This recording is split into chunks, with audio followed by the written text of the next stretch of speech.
오늘 말씀은 빌립보 교회의 유오디아와 순도계라고 하는 두 여인에게 서로 화해해라, 서로 연합하고 일치해라 하는 그런 권면을 주신 말씀을 함께 생각해 보고자 합니다.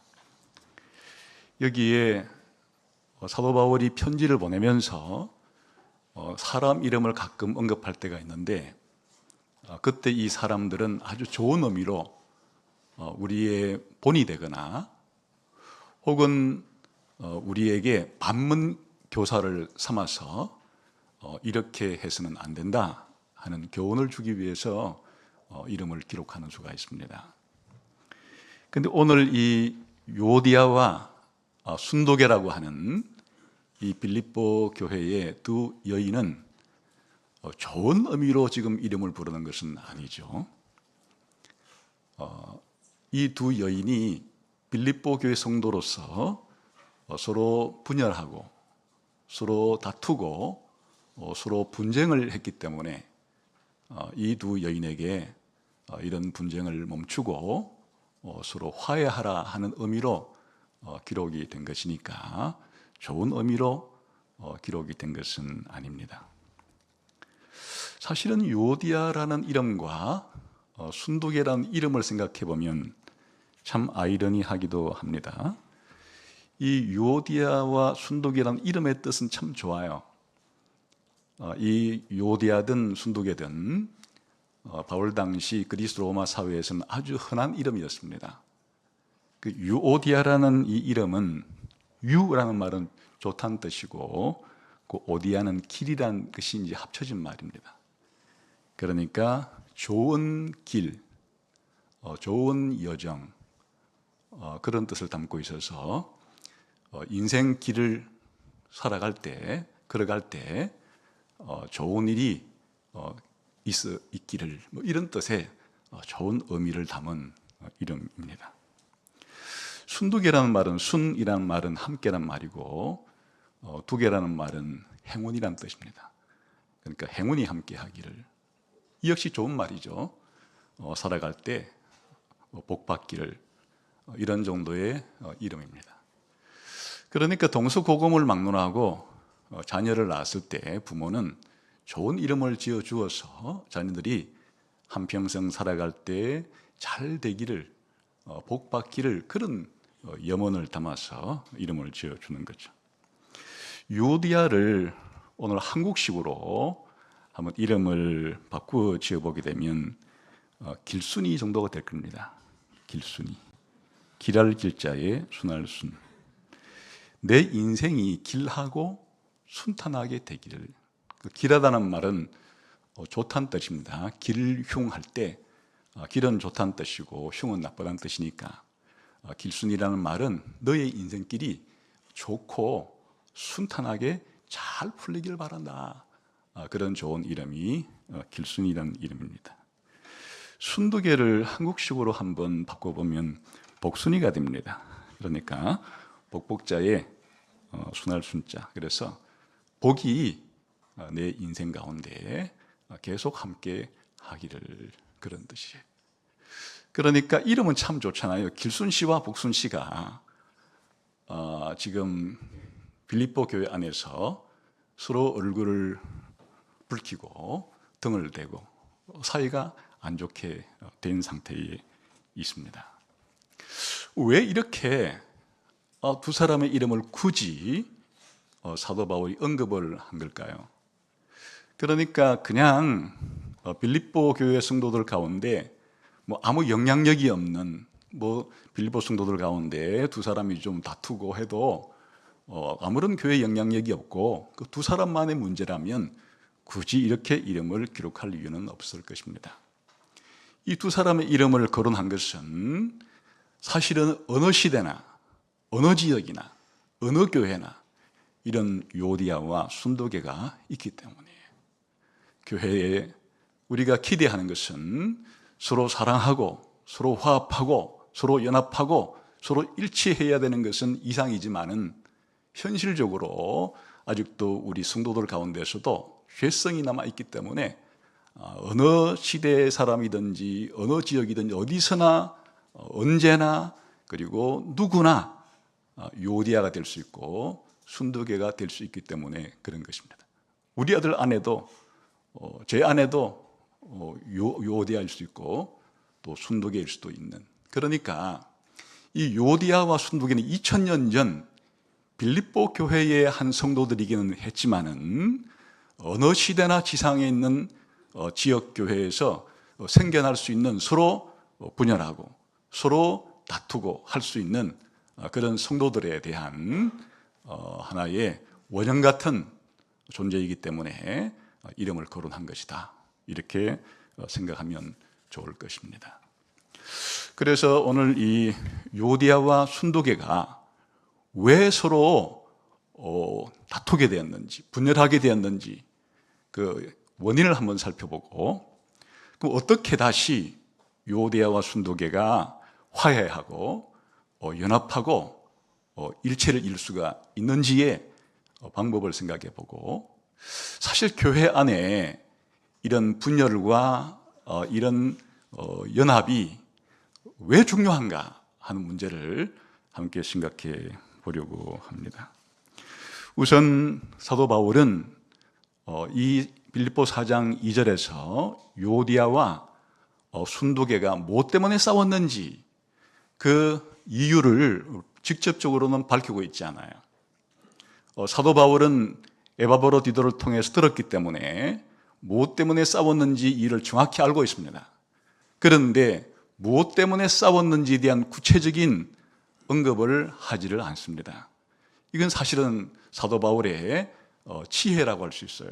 왜냐하면 요디아와 순두개가 다투었던 특정한 원인이 있었을 것인데, 그 원인을 밝히게 되면 앞으로 오고 올 많은 시대의 교회가 이 빌립보서를 읽게 될 때에 이건 우리 문제가 아니야, 이건 내 문제가 아니야, 이렇게 할 가능성도 상당히 높죠. 그래서 사실은 교회 안의 성도들 간에 그런 다툼과 분열이 일어날 수 있는 이유는 수십 가지가 될 수도 있고 수백 가지가 될 수도 있고 교회마다 또 그 개의 성도들마다 다르기 때문에 특정한 문제를 언급하기보다는 이와 같이 교회 안에 분열이 생겼을 때, 다툼이 생겼을 때 어떻게 해결해야 되느냐, 어떤 식으로 해결을 해야만 되는가라고 하는 해결책을 중심으로 그렇게 제시한 것을 볼 수 있습니다. 그렇지만은 궁금하긴 하잖아요. 도대체 요디아와 순두개가 한 교회의 성도로서 왜 이렇게 분열하고 다투게 되었을까? 직접 언급하지는 않지만은 빌립보서 전체를 읽어보게 되면 힌트를 얻을 수가 있어요.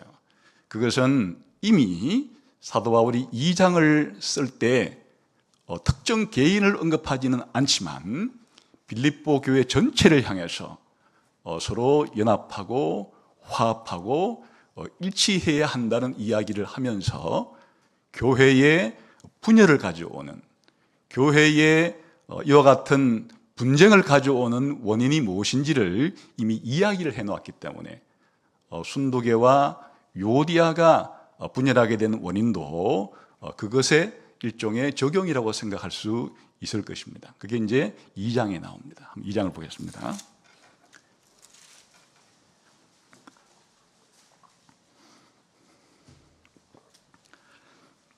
2절, 3절을 보셔서 같이 읽어봅시다. 시작. 마음을 같이하여 같은 사랑을 가지고 뜻을 합하며 한 마음을 품어 아무 일에든지 다툼이나 허영으로 하지 말고, 여기에 지금 빌립보 교회 성도들 전체를 향해서 너희가 같은 마음을 품어라, 이렇게 이제 권면을 하죠. 그런데 이 빌립보 교회가 하나 되지 못하고 연합하지 못하게 만드는 원인을 두 가지를 지금 밝히고 있습니다. 그 하나가 아무 일에든지 다툼이나 허영으로 하는 것. 이 다툼과 허영이 교회의 일치와 연합을 깨고 교회로 하여금 분열시키는 가장 중요한 두 가지의 죄로 거론이 지금 되고 있습니다.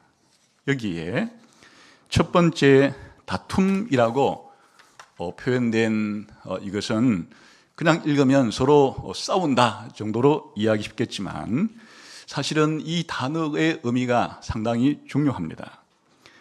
이 단어는 기본적으로 품삯을 받고 일을 하는 이 노동자를 가리키는 말에서부터 나온 말입니다. 그러니까 자신의 이익을 위해서 돈을 받고 일을 하는, 오늘날로 말하면 일용직 노동자라는 말이 이 단어의 기본적인 어원입니다. 그런데 이것이 이제 정치적으로 어떻게 이것이 의미를 확장하게 되는가 하면 아리스토텔레스의 정치학이라는 책에 이 단어가 나옵니다.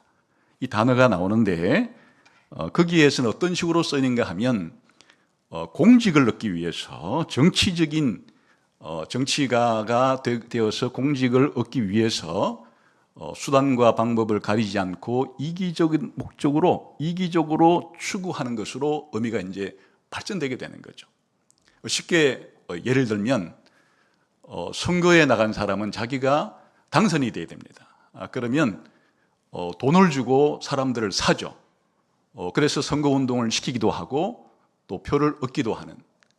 그러니까 이렇게 돈을 받고 자기가 지지하는 사람들을 당선시키기 위해서 그렇게 하는 사람, 그리고 자신이 뭔가 이루고자 하는 이런 공적인 지위를 얻기 위해서 수단 방법을 잘 가리지 않고 자신의 목적을 이루기 위해서 편을 만드는 이런 의미로 이것이 이제 확장되게 됩니다.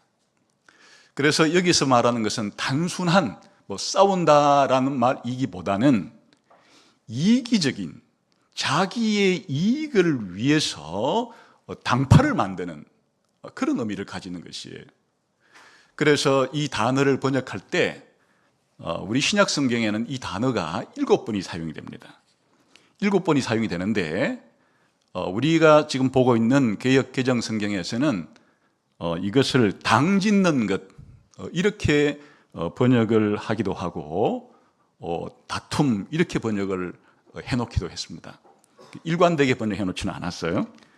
로마서 2장 8절에는 당을 지어 이렇게 번역을 하고 고린도후서 12장 20절에도 당짓는 것 이렇게 번역하고 갈라디아서 5장 20절에도 당짓는 것 이렇게 번역을 하고 빌립보서 1장 17절에는 다툼, 빌립보서 2장 3절에도 다툼, 그리고 야고보서 3장 14절에는 다툼, 야고보서 3장 16절에도 다툼 이런 식으로 번역을 해놨어요. 그러니까 한쪽으로는 당을 짓는 것, 당파심이라고 번역하고 한쪽으로는 다툼이라고 번역했는데 이 말의 기본적인 의미는 이기적이라고 하는 자기 이익을 구하기 위해서 무리를 짓고 당을 짓는 그런 뜻이에요. 그러니까 다툼이 생기는 거죠. 그러니까 이제 이 다툼이라고 번역한 것은 그 당파, 당을 짓는 결과로서 생기는 게 다툼이니까 그렇게도 번역을 했지만은 이 단어는 다툼이라고 하는 번역보다는 사실은 이기적인 야망을 가지고 무리를 짓는, 당을 짓는 이런 이제 의미다. 그렇게 생각하시게 되면 이것이 굉장히 심각한 것이로구나 하는 것을 알 수가 있겠죠. 다시 말하면 어떤 공동체든지 그것이 가정이 되었건 학교가 되었건 직장이 되었건 나라가 되었건 아니면 교회가 되었건 하나의 공동체를 형성하고 단체를 형성하고 집단을 형성했을 때 이런 단체, 공동체를 허물어뜨리고 공동체를 분열하는 가장 첫 번째 이유가 바로 이거예요. 자기의 이익을 추구하기 위해서 파당을 짓는 것이에요. 그렇게 하면 당연히 싸움이 붙어지고 다툼이 생기고 그 공동체는 분열과 와해가 되겠죠. 그래서 흔히 이와 같은 다툼이라고 번역된 정확하게 말하면 자신의 개인 이익을 추구하기 위해서 당파를 짓는, 파당을 짓는 이것이 어떻게 일어나는 겁니까? 대부분에는 자기를 좋아하는 사람 혹은 자기 말을 잘 들어주는 사람, 이런 사람과 그렇지 않은 사람을 내 편, 네 편으로 일단 편을 가르게 마련이죠. 편을 가르게 되면은 자기 편의 사람들을 더 많이 만들려고 그렇게 노력을 하게 마련입니다. 그렇게 해서 자기 편이 만들어지게 되면은 이건 공동체 전체의 유익을 위하기보다는 개인의 유익과 자기 편의 이익을 더 추구하는 방식으로 그렇게 발전하게 되고, 급기야는 자기와 다른 편에 있는 사람들은 사라지고 무너지고 잘못되는 것이 자기에게 기쁨이 되는 이런 방식으로 공동체가 와해가 되는 것입니다. 그러니까 이와 같은 이 다툼이라고 번역된 이기적인 목적을 위해서 그렇게 파당을 짓는 당파심이라고 하는 것 자체가 바로 세상에 있는 단체만 있는 것이 아니고, 사도 바울의 진단에 따르면 이 빌립보 교회 안에도 이것이 있다는 것이, 빌립보 성도들 사이에서도 이와 같은 자기 이익을 위한 당파심이 또 파당을 짓는 일이 있었다라고 그렇게 사도 바울은 진단을 하는 것입니다. 그러니까 어느 교회나 교회 안에 이런 당파를 짓는, 파당을 짓는 일이 얼마든지 생겨날 수 있다는 사실을 우리는 알게 되는 거죠. 주로 어떤 방식으로 교회 안에서 이런 이기적인 목적을 가지고 자기 이익을 추구하기 위한 그런 파당이 생겨나는 것일까요? 그것은 마음에 맞는 사람들끼리 하나가 되는 일이 생겨날 때 이런 일이 생겨나기가 쉽죠. 이건 대부분 교회의 어떤 의사결정을 할 때 자신들의 목소리를 키우기 위해서 그렇게 끼리끼리, 쉽게 말하면 교회 안에서도 공식적인 조직이 아니라 비공식적인 사적인 조직들이 만들어지기 시작할 때 이런 일이 시작되었다라고 보면 되는 거죠. 교회라고 하는 한 단체가 교회의 고유한 사명을 감당하기 위해서 공식적인 조직이 있습니다. 우리 교회만 하더라도 교사라는 조직이 있고, 또 장년부의 신앙 성숙을 도와주기 위한 그런 가족장이라는 조직도 있고, 등등의 여러 조직들이 있습니다.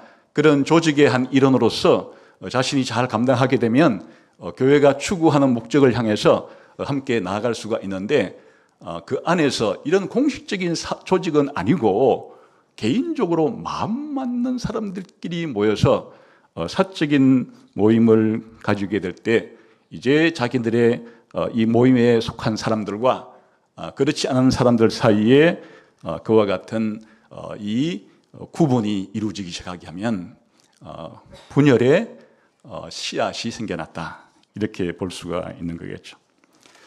또한 교회 안에서 이런 자기 이익을 위한 당파로 인한 분열이 생기게 되는 이유 자체는 어느 단체나 어떤 단체가 나아가기 위해서는 결정을 해야 되죠. 그래서 의사결정을 누가 하느냐가 대단히 중요한데, 이런 의사결정을 하는 데 있어서 그런 초등부 같은 조그만 한 부서가 나아갈 방향이건, 아니면 어떤 위원회가 나아갈 방향이건, 아니면 교회 전체가 나아갈 방향이든지 간에 어떤 의사결정을 해야 하는데 어떤 사람들이 생겨나게 되는가 하면 내 의견은 반드시 반영이 돼야 돼 라고 자기 주장을 관철시키기 위해서 꼭 고집하는 사람들이 있습니다. 그러니까 이 전체 공동체가 어떻게 되는 것이 좋으냐에 강조점을 두기보다도 내 주장과 내 의견이 채택이 되었느냐 안 되었느냐를 더 크게 생각하는 사람들이 생겨나게 되면,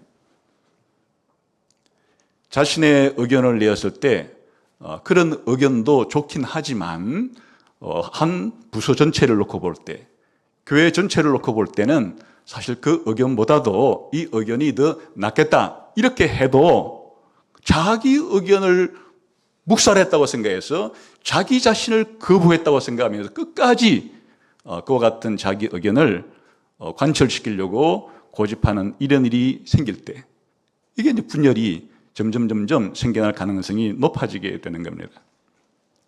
교회 안에서 일을 하기 위해서 직분자를 세우고 또 직분자들 중심으로 봉사를 하게 되죠. 그런데 이런 내가 교회에 나온 지가 얼마나 되는데, 내가 이 직분을 받은 지가 얼마나 되는데, 내가 봉사를 한 것이 얼마나 많은데, 이게 자기의 특권이 되어 가지고 자신이 무엇인가를 결정할 때 내가 언제부터 이 교회에 나온 사람인지 알아요? 또 내가 얼마나 봉사한 사람인 줄 알아요? 이런 식으로 자신이 가지고 있는 직분과 이런 봉사의 경력을 가지고 자기의 의견을 관철시키고자 하게 된다 그러면 이는 이 교회 안에 분열이 점점 가속화될 수 있는 가능성을 높여간다 할 수가 있을 것이에요. 이렇게 되면은 이제 점점 교회 안에서 그런 알게 모르게 파당이 형성이 되게 되어서 자기 편에 속한 사람이 아닌 사람들에 대해서는 또 자기 편에 있다가 다른 편으로 가거나 중립을 지키려고 하면 배신자라는 꼬리표를 붙여서 그렇게 취급하는 이런 일들이 얼마든지 교회 안에서도 다른 일반적인 세상 단체처럼 생겨날 수가 있다 하는 거예요. 이런 정신, 자기가 생각하는 자기 이익을 얻기 위해서, 자기의 영향력을 확대하기 위해서 사람들을 내 편으로 끌어들여서 당을 짓는 이런 일들이 있게 되고, 자기의 의견을 꺾지 않고 끝까지 고집하면서 관철시키려고 할 때 이 교회 안에서 이와 같은 분열이 생긴다 할 수가 있을 것이죠. 아마도 요디아와 순두계가 이렇게 분열된 것도 대단한 교리적인 신학적인 이유가 설명이 있지 않은 걸로 봐서 그런 이유는 아닐 것이고, 지금은 사도 바울이 이 빌립보 교회 성도들 전체를 향해서 빌립보 교회에서 발생하고 있는 이런 문제에 있어서 가장 심각한 것이 바로 이 자기 이익을 추구하는 이런 당파심, 파당심 자체가 문제가 되었다고 지적하는 것으로 봐서 순두계와 요디와 같은 이 두 여인은 빌립보 교회 성도들 가운데서는 지도자급에 해당이 되겠죠. 처음 초신자들이 아닐 것이에요. 그러니까 이 사람들은 오랜 동안에 교회를 개척했을 때부터 그렇게 섬겼을 가능성이 많고, 또 누구보다도 열심히 교회를 섬겼을 가능성이 많기 때문에 사실은 분열은 열심히 없는 교회 한두 번 나온 사람에서 생기는 것보다는 이렇게 함께 더 봉사하고 열심히 일하는 사람들 사이에 생겨날 가능성이 훨씬 높죠. 이 요디아와 순두계를 묘사하는 말을 보면 4장 3절을 봅시다.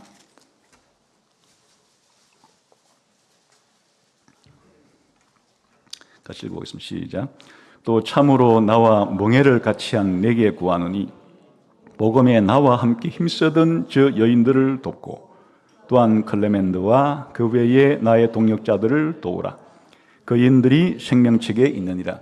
여기에 요디아와 순두계가 어떤 사람인지에 대한 정보가 나오죠. 이 요디아와 순두계는 사도 바울이 말하기를 복음에 나와 함께 힘쓰던 자들이었다. 여기 힘쓰던 자들이라는 것은 경기장이나 전투 장에서 쓰는 말인데 함께 싸운단 말이에요. 경기장에서 하게 되면 팀으로 하는 경기처럼 축구가 되었든 배구가 되었든 그렇게 한 팀이 되어서 함께 경기를 하는 것도 싸운다고 하죠. 그 전쟁도 같은 부대원들이 함께 연합해서 그렇게 전호회를 가지고 다른 적들과 싸우게 될 때, 이때 사용되는 말이 바로 힘쓴다는 말이에요. 그 힘쓴다는 번역보다는 함께 싸웠던이라고 번역하는 게 훨씬 더 의미에 가깝고 잘 살아나죠. 그러니까 이 요디에와 순두계는 그냥 빌립보 교회 성도들 가운데 그냥 초신자거나 아주 그렇게 영향력이 없는 그러한 일반 성도가 아니에요. 사도 바울이 나와 함께 복음을 위해서 함께 싸웠던 동지들이다 이렇게 말합니다. 아마도 이 빌립보 교회는 이 세워진 지가 사도 바울이 49년에서 51년 사이에 2차 선교 유행 중에 이 빌립보 교회를 세웠고, 지금 이 편지를 사도 바울이 쓸 때는 1차 로마 감옥에 있을 때인데 60년에서 62년 사이예요. 그렇게 계산해 보게 되면 빌립보 교회를 개척한 지 한 10년에서 12년 정도가 된 교회예요. 그러니 여기에 아마도 성도들은 한 몇 명쯤 되었을까? 정확한 출석부가 없기 때문에 알 수는 없죠. 그런데 이 당시에 빌립보라고 하는 도시의 인구가 한 5천 명에서 15,000명 정도로 추산이 되고, 그러니까 이 빌립보 교회의 성도 수 정도는 한 50명에서 150명 정도의 이러한 정도로 추정은 합리적으로 해볼 수는 있겠어요. 그런데 이 유오디아와 순두계는 사도 바울이 이 나와 복음을 위해서 함께 싸웠던 전우들이다 이렇게 하는 걸로 봐서 거의 빌립보 교회를 개척했을 때부터 거의 함께 했을 가능성이 상당히 높은 그런 사람들이고, 빌립보 교회 성도들 가운데서 여성 지도자들에 해당이 되는 그런 사람들일 가능성이 상당히 높은 사람들이란 뜻이에요. 그러니까 사도 바울과 함께 전도하고 새신자들을 함께 양육하고 또 함께 교회 생활에 있어서 중요한 일들을 담당했던 그런 사람들이었다 그런 뜻이고, 또 다른 표현은 글레멘드와 그 외에 나의 동역자와 함께 연결하는 것으로 봐서 또 사도 바울이 글레멘드와 다른 나의 동역자들과 같은 동역자들이다 이렇게도 표현하는 것이에요. 함께 싸웠던 전우고 함께 일했던 동역자고 이렇게 표현하고, 그들의 이름들이 여기에 등장하는 유오디아나 순두계나 글레멘드나 바울의 모든 동역자들이 전부 다 생명책에 그 이름이 다 기록되어 있다. 다시 말하면 이들은 이단이 되었거나 불신자가 아니에요. 그들의 이름이 하늘 호족부에 등록이 되어서 언젠가 주님이 오셨을 때 생명책에 기록된 이름들을 호명할 때 요디아도 그때 이름이 불릴 사람이고 순두계도 그때 이름이 불릴 사람들이 구원받은 사람들이 확실해요. 그러나 이렇게 구원받은 것이 확실하고 사도 바울과 함께 일했고 사도 바울과 심지어는 복음을 위해 함께 싸웠던 사람들일자 할지라도 이렇게 더 열심히 했고 더 열심히 싸웠기 때문에 아마도 이와 같은 다툼이 생겼을 가능성이 훨씬 더 높겠죠. 또 하나의 이 빌립보 교회가 분열되게 된 두 번째 원인을 허영이라 이렇게 지금 지적하죠. 2장 3절에서 하나는 이기적인 목적을 가지고 당파를 짓는 거고 또 하나는 허영 이렇게 말하는데, 이 허영이라는 말도 두 개의 말이 원어에서 붙은 복합어예요. 하나는 헛된 비어있다는 말과 영광이라는 두 개가 붙은 복합어예요. 그러니까 번역이 딱 헛된 영광, 허영이 거의 직역이에요. 이것은 무엇을 말하는가 하면 기본적으로 이 공동체가 분열될 때 또 하나의 중요한 일반적인 보편적인 원인 가운데 하나가 무엇인가 하면은 이런 헛된 영광을 추구하는 헛된 명성과 평판을 추구하는 일 때문에 생겨난다 그런 뜻이에요. 다시 말하면 사람들은 모두 다 다른 사람들로부터 인정받고 싶어하는 욕구가 있어요. 다른 사람들로부터 칭찬받고 다른 사람들로부터 잘하고 있다고 하는 그런 말을 듣고 싶어하는 생각들이 다 있죠. 그런데 헛된 영광이라고 하는 말이 의미하는 말은 자기는 아직 그렇게 실속이 있지 않아요. 자기 속은 텅 비었어요. 그런데 자기가 실속이 없고 텅 빈 것을 무엇으로 채우려고 하는가 하면 사람들의 인정, 사람들의 칭찬, 이런 것으로 자기를 채우려고 하는 그런 욕구가 충만하다 보면 이게 뭐가 문제가 되느냐? 사람들이 자기가 원하는 대로 해주지 않을 때 분노가 생기는 거예요. 그리고 섭섭함이 생기는 거예요. 이게 문제예요. 교회 안에서 열심히 봉사를 할 때 사람들이 알아주든 안 알아주든 하나님이 나를 알아주니까 괜찮다, 이러면 문제가 없어요. 그런데 많은 사람들의 봉사를 하나님 보시기에 하기보다도 내가 이 봉사를 할 때 누군가 다른 사람들이 나를 알아주고 정말 수고했다고, 정말 잘했다고, 감사하다고 인정해주고 칭찬해주기를 바라는 많은 동기 가운데 일하는 수가 허다해요.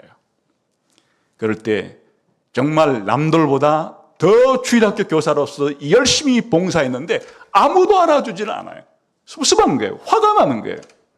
남들보다 시간을 2배 이상으로 들여서 찬양대의 대원으로서 열심히 그렇게 연습을 해서 다른 사람들이 오는 교회에 오는 시간보다 먼저 오고 늦게 가면서 열심히 연습을 했는데 사람들이 잘했습니다, 칭찬해주고 그렇게 인정해주고 하면 하는 맛이 나겠는데 아무도 알아주질 않아요. 아무도 알아주지 않고 오늘 어미 이게 삑살이 나지 않아, 이런 소리나 하고 이러면 화가 나는 거예요. 그러니까 이 순두계와 요디아라고 하는 이 여성들도 기본적으로 바울과 함께 동력자였고 함께 초창기 때부터 복음을 위해서 전투했던, 싸웠던 그런 사람들이기 때문에 열심히 그렇게 교회를 봉사했을 때 이런 허영심이 들어갔을 가능성이 많아요. 이 2가지가 결합이 되는 거예요. 그럼 교회 공동체가 사실 어느 공동체와 마찬가지로 분열이 생기고 와해가 되는 것이에요. 기본적으로 사람들은 예수님이 말씀했듯이 그냥 내가 하는 이 구제가 그냥 하나님이 나를 보시니까 하나님께서 갚아주시겠지 이렇게 생각하지 않고 구제하면 나팔을 불면서 구제를 하는 것이에요. 나팔 불면서 구제하지 말라. 그건 무슨 뜻이에요? 정치인들이 고아원을 방문하거나 뭐 어른 노인들을 방문하거나 어떤 재해난 현장 보면 꼭 사진을 찍어요. 꼭 자기 홍보용으로 쓰는 거예요. 그러니까 기본적으로 자기가 하는 일에 대해서 인정받고 또 그것을 이용해서 자기의 정치적인 이익을 얻으려고 하고 이렇게 되는 일들이 바로 공동체를 와해시키는 중요한 것이 되는데 요도회와 순두계가 뭐 때문에 그렇다 딱 찍어서 말하지는 않았다 할지라도 지금 사도 바울이 이렇게 2장에서 빌립보 교회 전체가 이와 같은 분열을 하게 된, 또 다투게 된 원인을 이와 같은 이기적인 개인적인 이익을 위해서 파당을 짓고 헛된 영광을 추구하면서 다른 사람들로부터 큰 좋은 평판과 인정을 받기로 나는 이런 것들이 충돌했을 가능성이 상당히 높겠죠. 그러니까 기본적으로 어느 교회나 이런 위험은 상존해 있다 하는 걸 알 수가 있죠. 그러면 어떻게 이 문제를 해결하라고 하는가 하는 거예요. 다시 한번 4장 2절을 봅시다.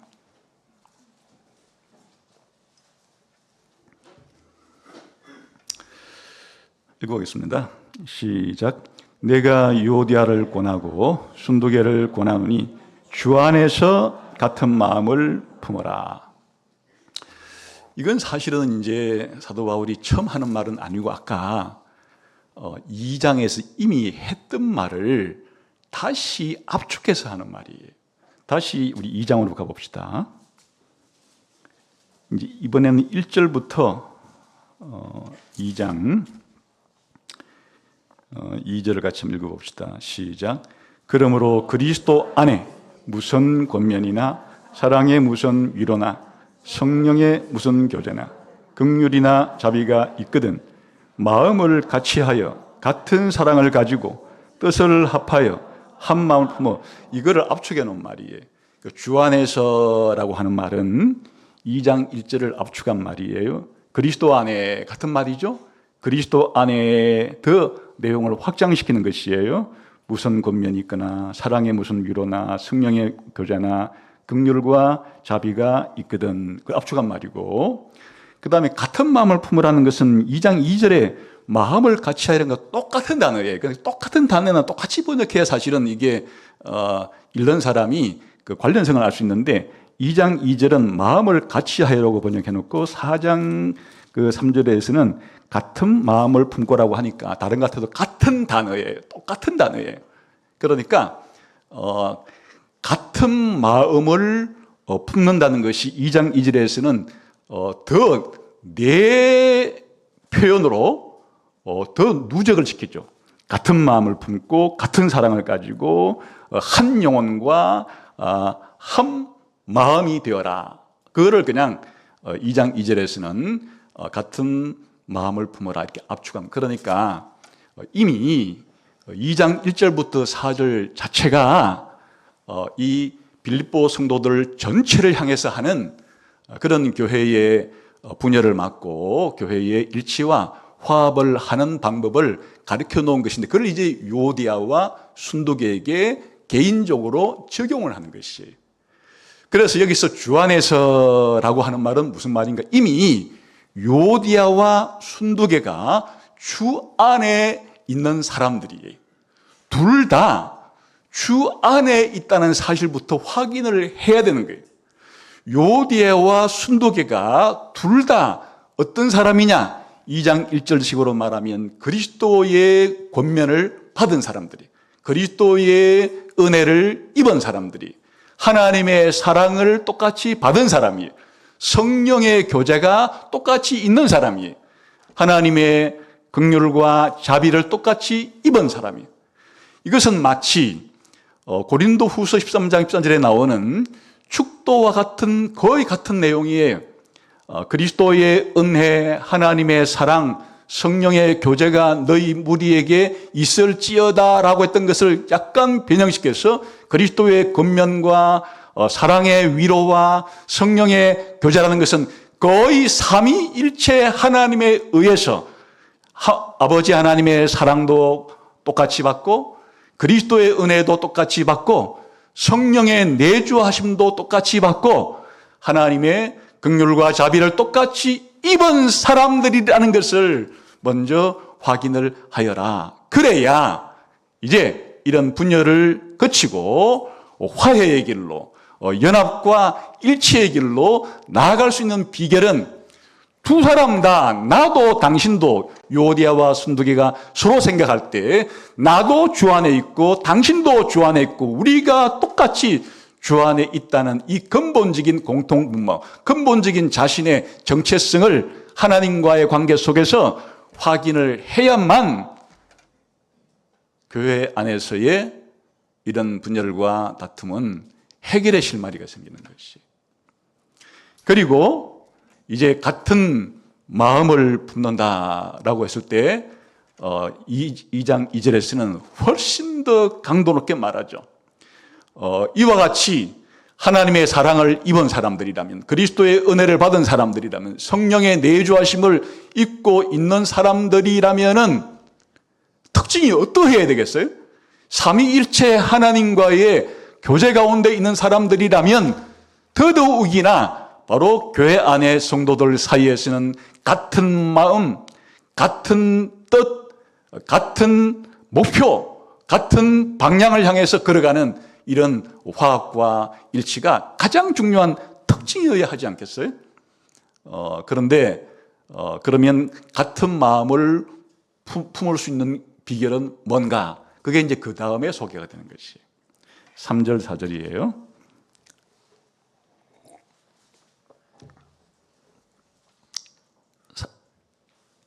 3절, 4절 읽어 시작.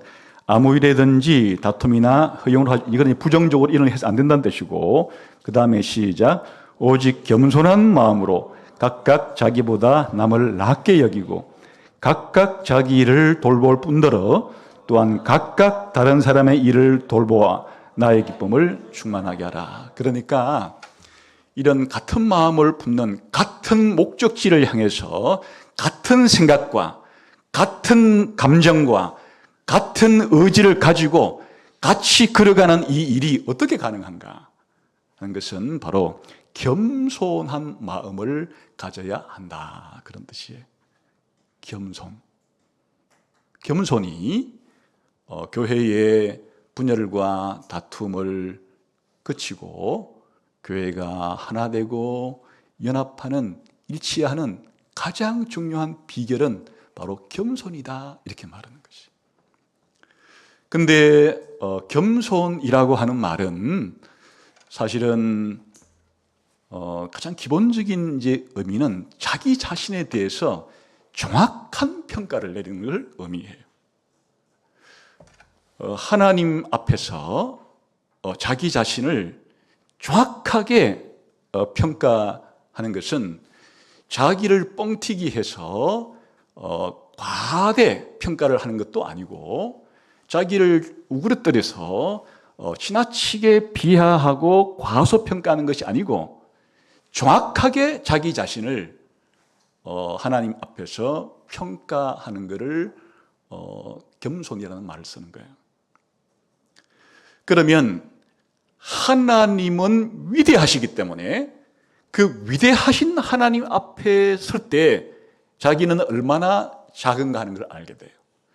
높으신 하나님 앞에 설 때 자기는 얼마나 낮은 자인가 하는 것을 알게 돼요. 더 쉬운 말로 말하면 바로 창조주 하나님 앞에서 자신이 피조물이라는 사실을 정확하게 인지하는 거예요.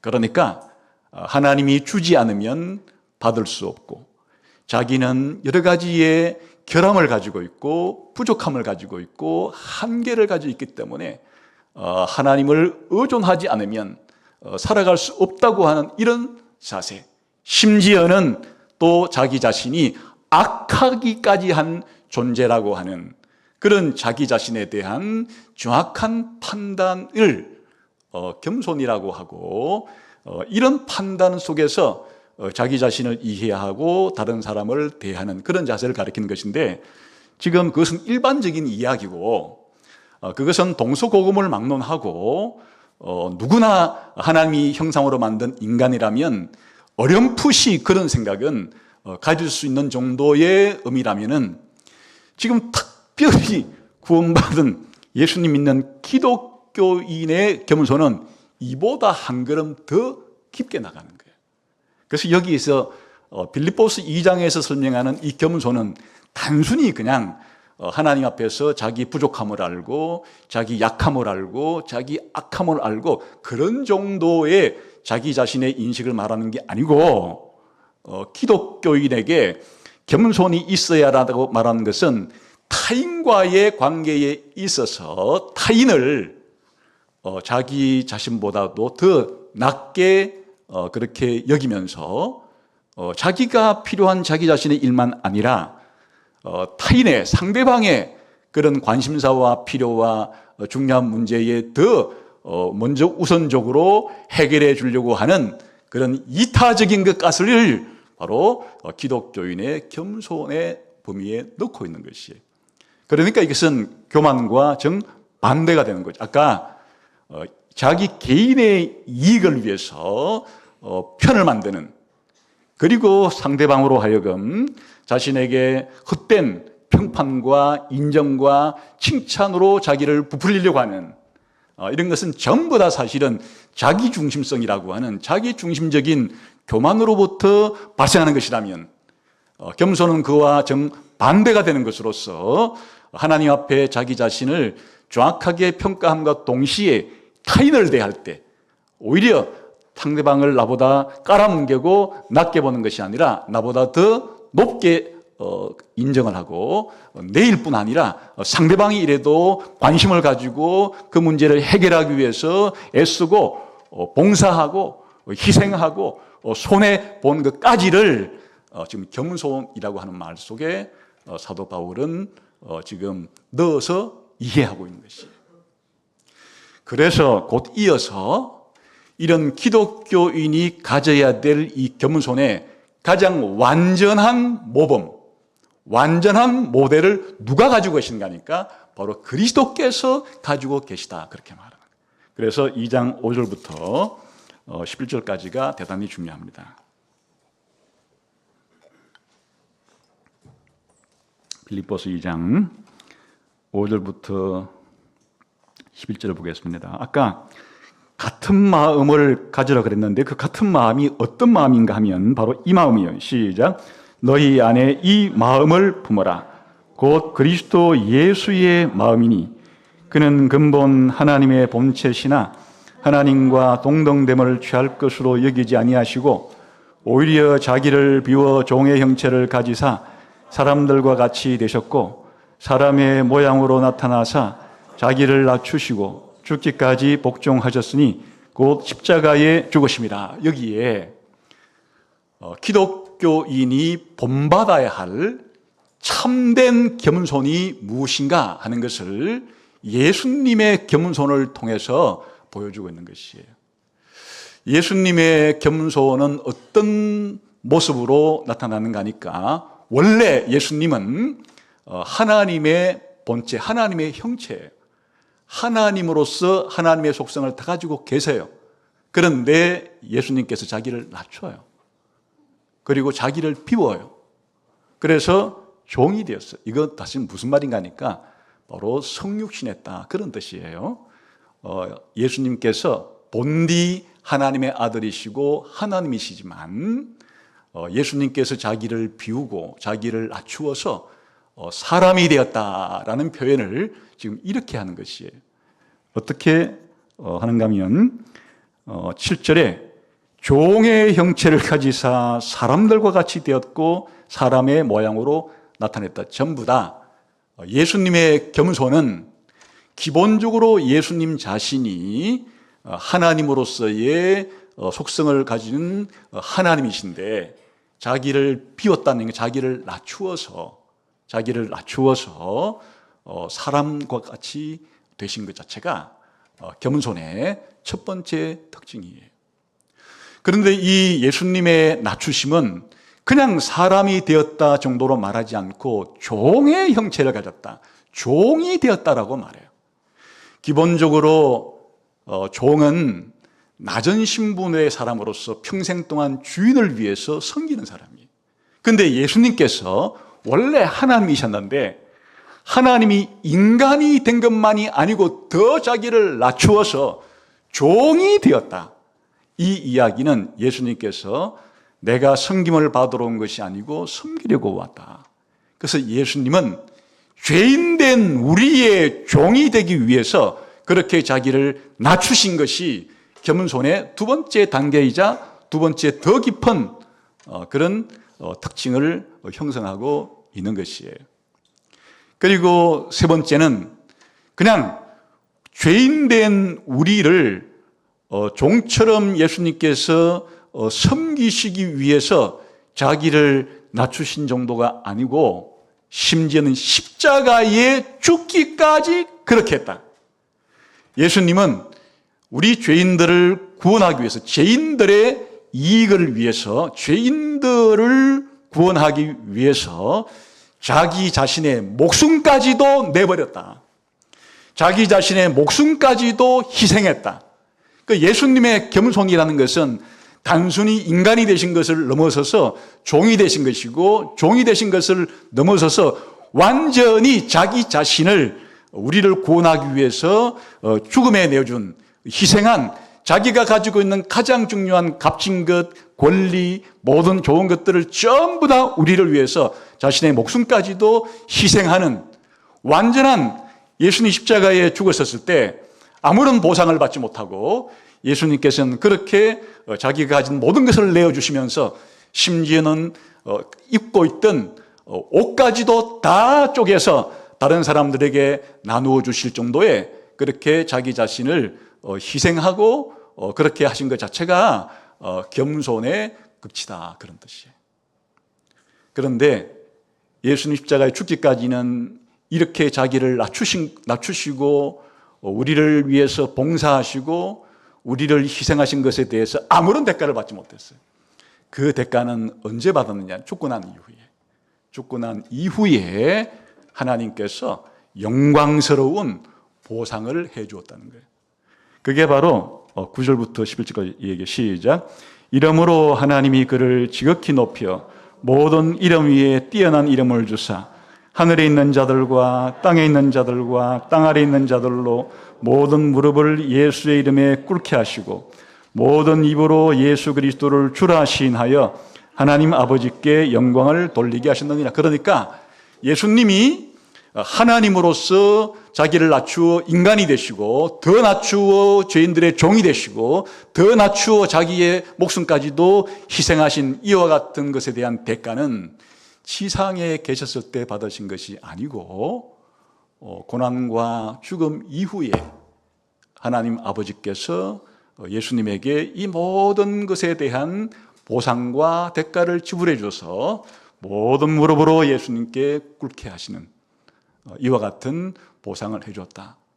그러니까 이것은 그냥 우리가 단순히 겸손이라 그럴 때 나는 좀 부족해요, 나는 약해요, 나는 죄인이에요 라고 하는 이런 일반적인 그런 자기 자신에 대한 평가를 넘어서서 상대방을 향해서 다른 사람을 향해서 자기 자신을 낮추고 상대방을 높일 뿐 아니라 그를 위해서 그가 필요하고 그가 꼭 있어야 될 것들에 대해서 내가 봉사하고 심지어 내가 손해를 보면서까지라도 그렇게 상대방을 위해서 희생해 주면서도 이 세상에서는 그 대가를 바라보지 않고 나중에 주님의 나라에 내가 갔을 때 주님이 오셨을 때 천국에 들어갔을 때 그때서야 내가 한 이 모든 겸손의 대가로서 한 봉사와 그런 희생에 대한 대가를 받을 생각을 하지 이 땅에 있을 때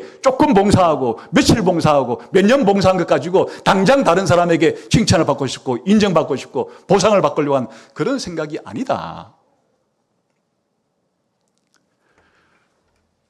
그래서 그 교회 안에서 이런 예수님을 닮은 겸손의 마음과 자세를 가지고 살아갈 때만이 교회는 연합과 일치를 이룰 수가 있다. 쉬운 게 아니죠. 그러니까 우리가 함께 교인으로서 교회를 형성하고 살아가면서 타락한 우리의 본성은 내가 조금만 뭔가를 가지고 있으면 조금만 뭔가를 하기만 하면 감사합니다, 고맙습니다, 참 잘하셨네요 등등 나를 인정해주고 칭찬해주고 뭔가를 나에게 보상으로 주고 아니면 내가 관철하고자 하는 목적을 위해서 내게 이익이 되는 것이라면 반드시 내가 내 의견을 관철해서 얻고자 하는 이게 우리가 살아가는 이 교회의 모습에서도 쉽게 언제든지 일어날 수 있는 그런 일이지만은 그러나 교회는 왜 이런 분열을 멈추고 다툼을 거치고 이런 연합과 일치를 이루어야 되는가 하니까 이게 분열하고 다투고 하게 되면 교회의 정체성을 약화시키는 것이든 우리가 빌립보서 3장 20절에 보았듯이 마치 빌립보라는 도시가 로마의 축소판이고 작은 로마처럼 그 빌립보 도시 안에서는 비록 마케도니아 땅 그리스어를 사용하고 그리스어 문화권 속에 떨어져서 살고는 있지만 그 빌립보에 사는 시민들은 저 로마 본국 사람들처럼 라틴어를 쓰고 로마법을 적용하고 로마 문화를 그렇게 지켜가면서 그렇게 살아야 되는 것인데 마찬가지로 빌립보 교회 성도들은 바로 천국의 축소판이고 작은 천국처럼 삼위일체 하나님과 더불어 영생을 누리는 단체라면 교회의 가장 중요한 특징은 아버지와 아들과 성령 사이의 사랑과 일치와 연합이 교회 성도들 사이에도 가장 중요한 특징이 되어야 되는데 교회에서 성도들 사이에 이런 당파심과 이런 허영심 때문에 서로 네가 잘났니 내가 잘났니 내 영향력을 더 키울 거야 라고 하는 이와 같은 것으로 분열하고 다툰다면 그건 세상에 있는 단체와 거의 방불한 단체이기 때문에 천국 공동체로서의 작은 천국 같은 특징을 드러내야 될 교회의 정체성을 잃어버리고 교회의 정체성 자체가 약하게 되는 심각한 위기에 빠지게 되는 것이 뿐만 아니라 교회는 적극적으로 이 세상에 복음을 전파해야 될 그런 사명을 가지고 있는데 복음이라는 게 뭐예요?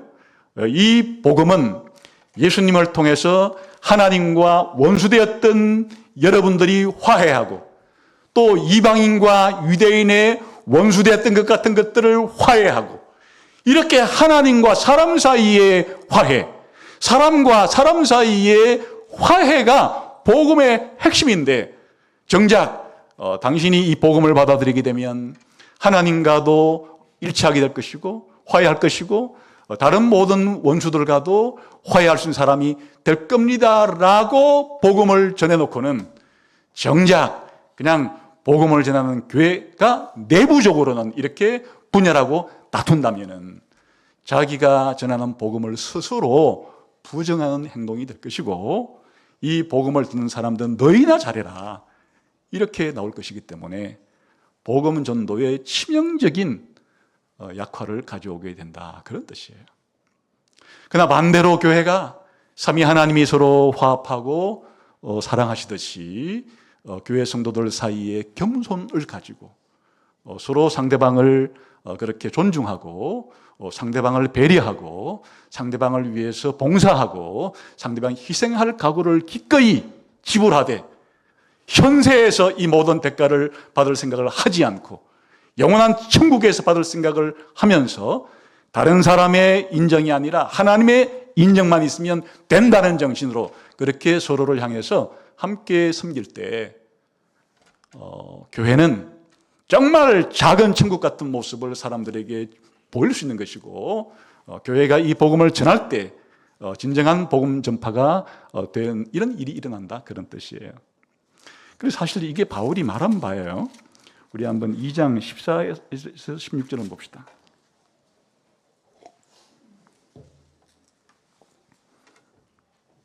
함께 읽겠습니다. 시작. 모든 일을 원망과 시비가 없이 하라.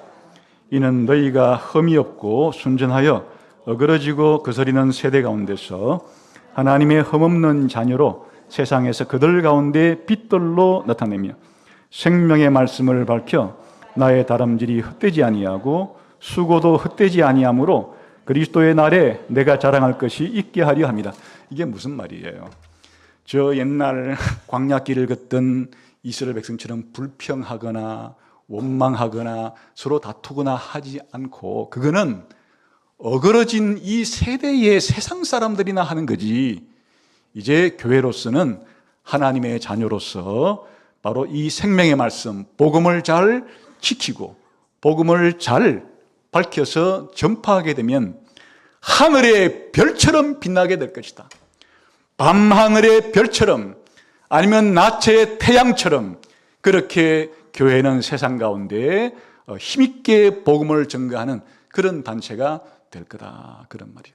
태양이 아무리 강력하게 비추어도 검은 먹구름이 가리게 되면 밤하늘에 달빛과 별빛이 너무나 총명해도 검은 구름이 달빛과 별빛을 가리게 되면 빛을 볼 수 없듯이 교회가 분열하고 다투고 싸우는 모습이 교회 안에서 그렇게 만연하게 되면 그것이 교회 안에 중요한 것이 일어나게 되면 복음을 가리는 일이 되지만 반대로 이와 같은 일을 버리고 교회다운 교회가 되는 일은 하나가 되고 연합하고 서로 화합하는 모습을 교인들 사이에 보이게 되면 하늘의 별같이 그렇게 드러나게 될 것이다. 그렇게 하는 것이잖아요.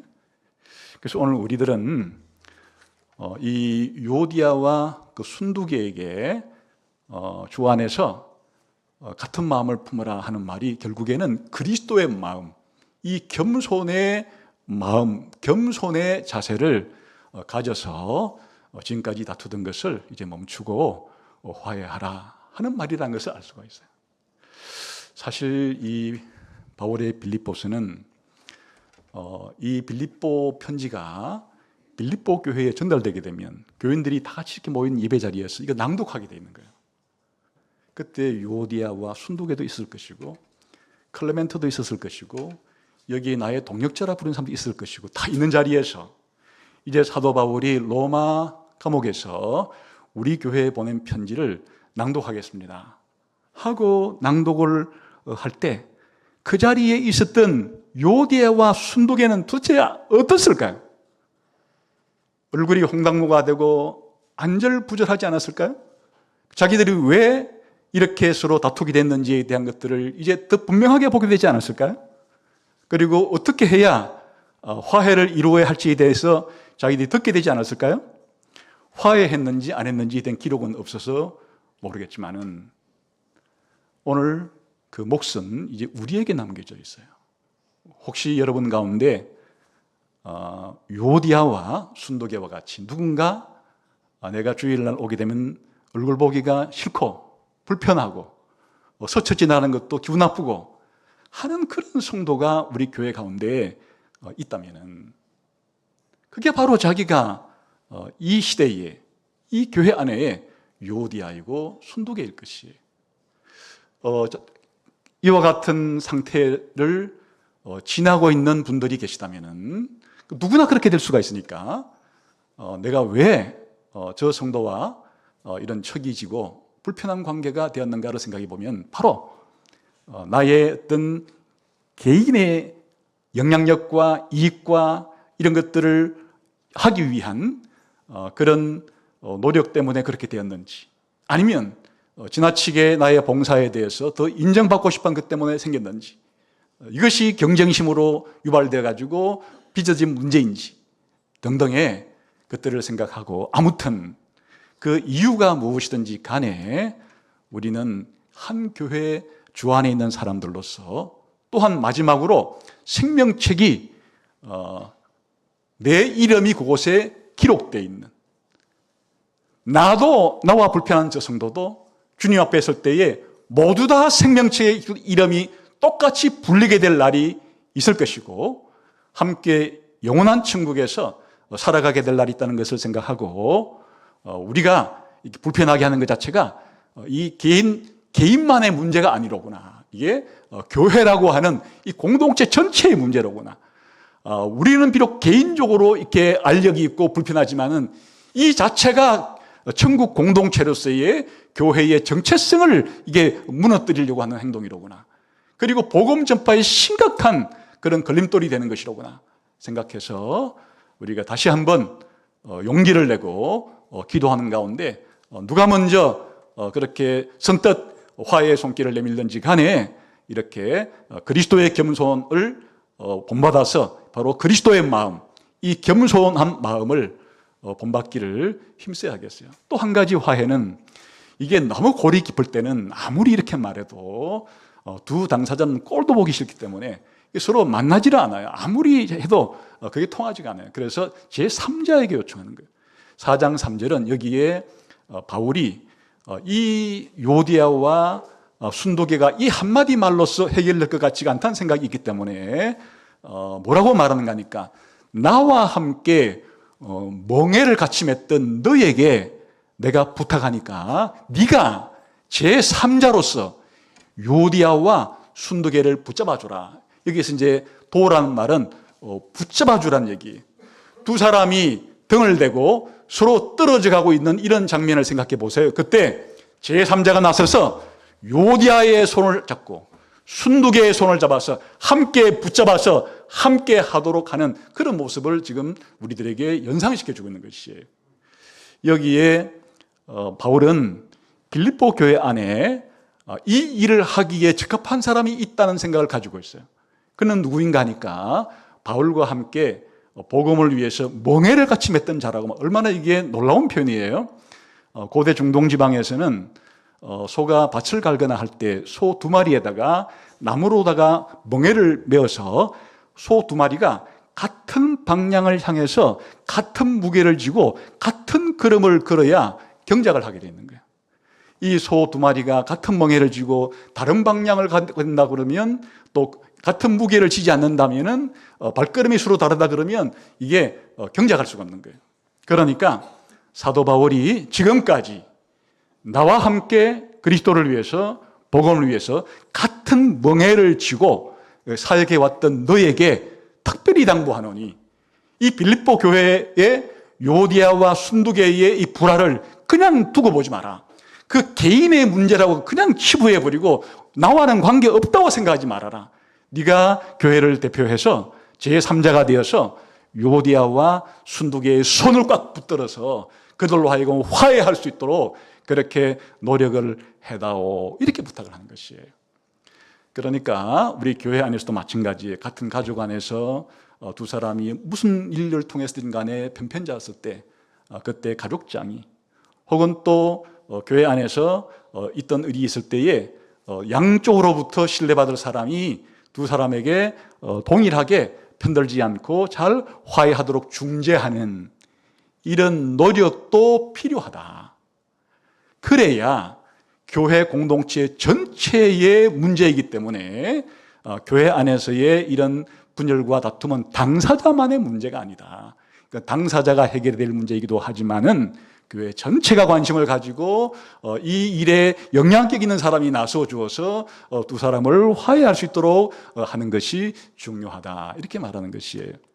여러분들도 정작 본인이 요디아와 순두계가 현재는 아니라면, 바울이 말하는 바울처럼 복음의 멍에를 함께 지고 살았던 사람이라고 평가하듯이 자신이 신앙생활을 잘 감당해온 사람이라면 자신이 이제는 제3의 중재자가 되어서 그런 불화하는 성도들 사이에 화합을 이룰 수 있도록 많은 노력을 자신이 기울여야 한다.